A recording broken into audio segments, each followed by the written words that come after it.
Hello అండి. Hi అందరికీ నమస్కారం. Welcome to our channel Madhavi గంధ. అందరు ఎలా ఉన్నారు? బాగున్నారా? మేమైతే చాలా బాగున్నాము. ఇది వచ్చేసి పెత్రామాస రోజు అండి. బతుకమ్మ పేర్చాము హైదరాబాద్లో.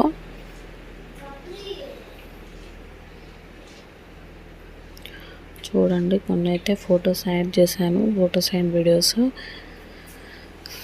చాలా అంటే చాలా బాగా ఎంజాయ్ చేసామండి. ఫస్ట్ టైం అండి నేను హైదరాబాద్లో బతుకమ్మ ఆడడం. ఎప్పుడైనా ఇంటికి వచ్చేది, సరే అయితే అక్కడే ఆడేసాను. అలాగే ముందుగా అందరికీ పితృమాస శుభాకాంక్షలు అండి. అయిపోయింది ఇప్పుడు చెప్తున్నాను అనుకోకండి. వీడియో అయితే కొంచెం లేట్ అయిపోయిందండి, నాకు ఎడిటింగ్ చేసుకోవడానికి టైం లేకుండే. ఇక్కడ వచ్చేసి చూపెడుతున్నాను చూడండి. కింద అయితే బతుకమ్మలు అయితే కొన్ని పెట్టుకున్నాము. అందరూ గుళ్ళో ఆడుకున్నారు చాలామంది. మేమైతే ఇప్పుడైతే ఇక్కడ ఆడుకుని వెళ్ళి గుళ్ళో ఆడుకున్నామండి. వీడియో అయితే కంటిన్యూ అయిపోయింది, చూసి ఎంజాయ్ చేయండి.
ఈ వీడియో కనుక మీకు నచ్చినట్లయితే లైక్ చేయండి, షేర్ చేయండి, సబ్స్క్రైబ్ చేయండి ప్లీజ్ ఫ్రెండ్స్.